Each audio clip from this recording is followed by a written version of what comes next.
Ladies and gentlemen, boys and girls, a very good morning, good evening, and good afternoon, ladies and gentlemen, and welcome to another episode here on the Life and Life Signatures Radio.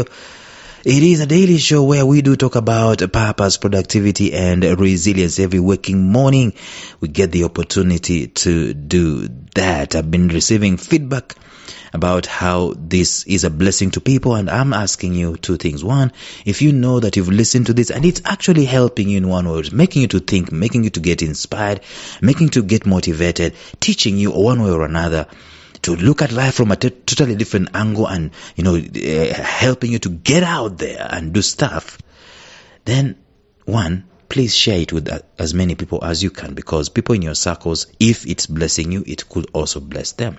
Two, someone told me that one of the biggest problems I have with your podcast is that it doesn't have a donation button. Well, I have solved that problem by including the donation button. You can click on it. It's in the show notes in here.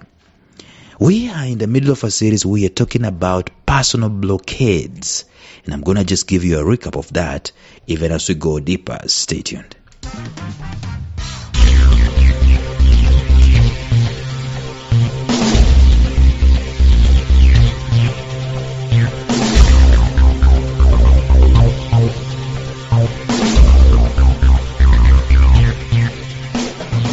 Welcome to the Life Signatures podcast with Lawrence Namale.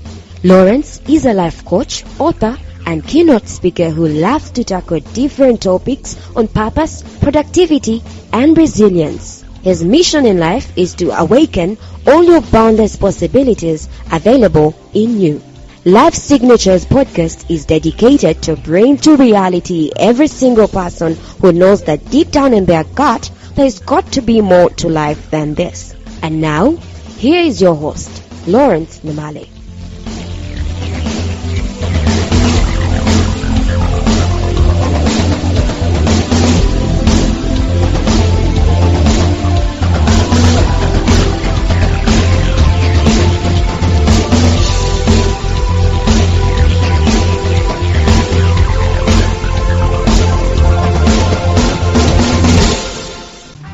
Well, a personal blockade, basically, I've explained this over and over again. But if you're joining for the very first time, if you're tuning to this episode for the very first time, a blockade, I've characterized it to be something that we believe, either consciously or unconsciously, to be true, even though it is not, thereby creating certain limits that hinder us to become or to gain what we could be. To attain where we could be, we can't, because there is a blockade that has been installed one way or another. There are different types of blockades. Number one, there is the mental blockade. We talked about this at length previously. Number two, there is a spiritual blockade. We just finished talking about it 3 episodes back. And we started 3 episodes back to talk about the cultural blockade. That culture is one of the most powerful things, and you better believe it. As I speak today, one of the biggest forces that is operating in every individual's life is culture. Believe it or not, culture is operating even as we speak right here and right now. Now, culture might be a hindrance. It might also be a conduit for success. In other words, cultures can change. You can install another culture that works for you.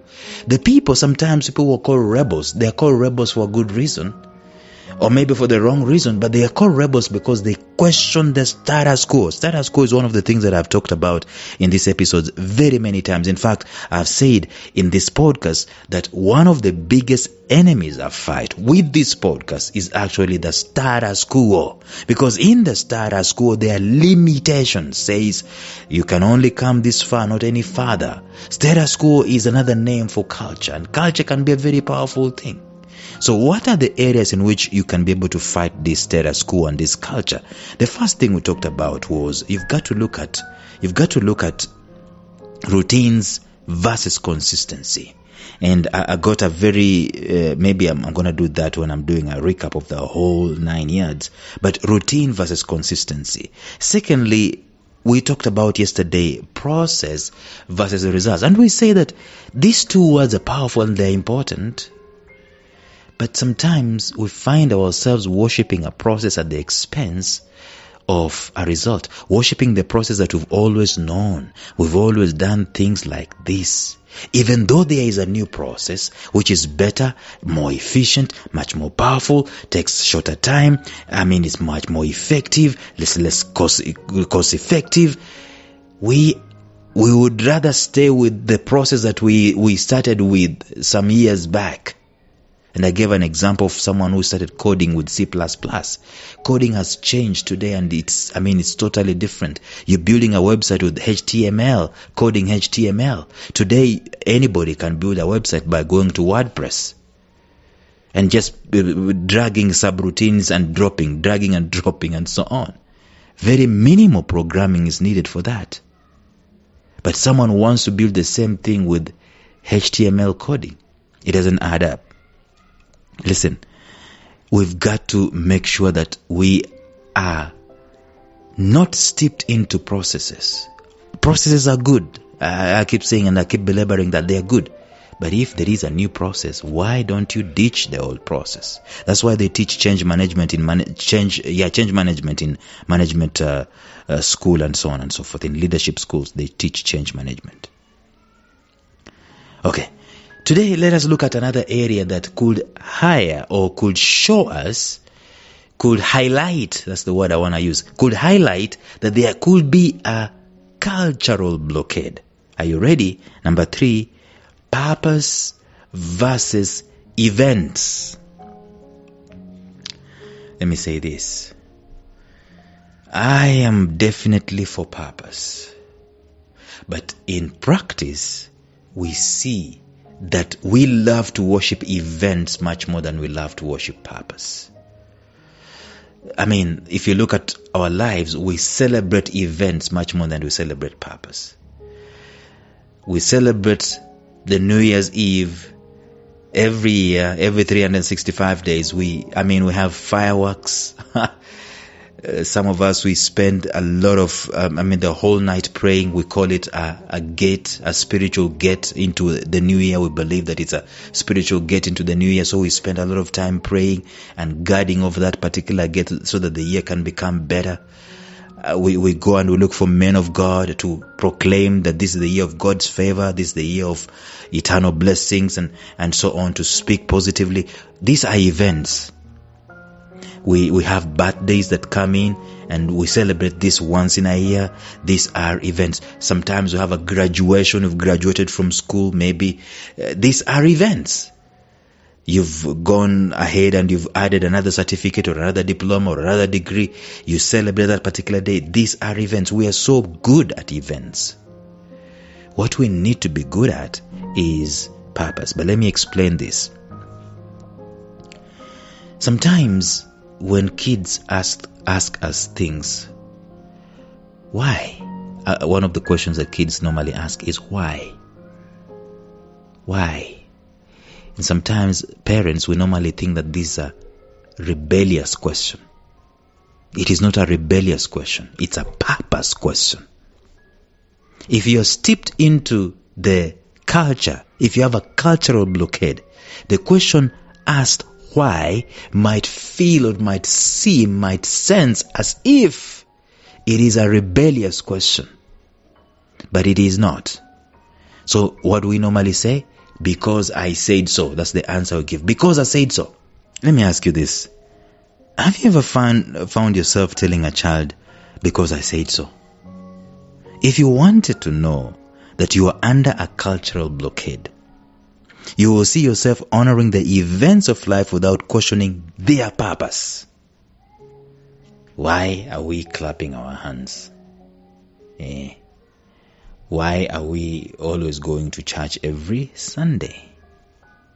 Why do we spend the whole night awake on New Year's Eve? If you find yourself answering that question with because I said so, it is because you do not understand the purpose of the event. Understanding the reason why, the reason behind the thing. People say that the thing behind the thing is the thing. And the thing behind the thing is normally purpose. There could be a cultural blockade if you do not know purpose, but you're so hell-bent on the event. In other words, for as long as the event is done, you feel at home having participated in a culture. A good example is jumping the broom in African American wedding culture. Why are they doing that? And I can give very many other examples. But why are they doing that?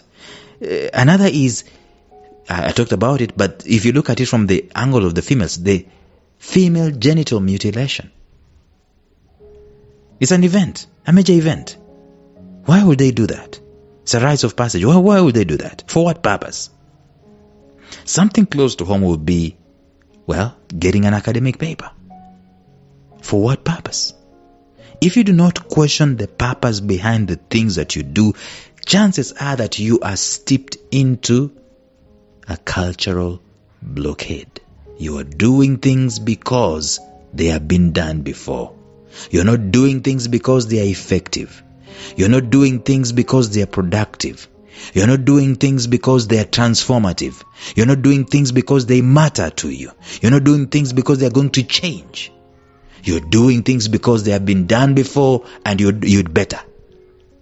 That is a cultural blockade. If you do not question the purpose behind the things that you do, you are under it. And that blockade will stop you from being the successful person that you ought to be. It might stop you, by the way, from being the successful person that you were meant to be in the first place. So stop all the traffic and just do an analysis of your life today, myself included. Lawrence, why are you doing this podcast every working day? Are you stepping into a culture? Is there something better you can be able to do? Okay? I've got to get some of these answers. Sometimes this is the review that we need to be doing for our lives. Every now and then, just this kind of review, asking ourselves these types of questions that enable us to get to the meaning, to get to the reason behind the things that we're doing. But you'll be interested to know that you can create a list of very many things that we do religiously every season, in and out of season. And yet we have no clue why we're doing those things. If we knew, probably we will not do them anymore. Probably we'll find something better to do in their place.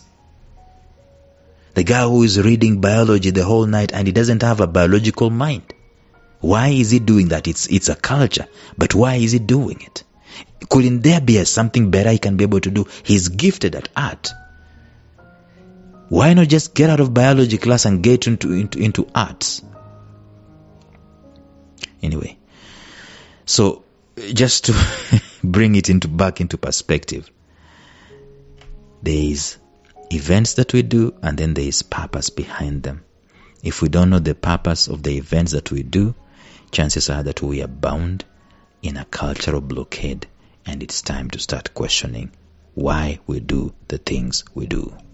Okay? That's one of the biggest lessons I ever learned from Nairobi Lighthouse Church. There was these teachings that were going on called Foundations. And they taught us why we do the things we do. Why do we clap our hands? Why do we close our eyes when we pray? Why do we read the Bible? Why do we pray in tongues? Why? There's gotta be why. And let me just go there. If you're in any religion, by the way, you've got to start that test from there.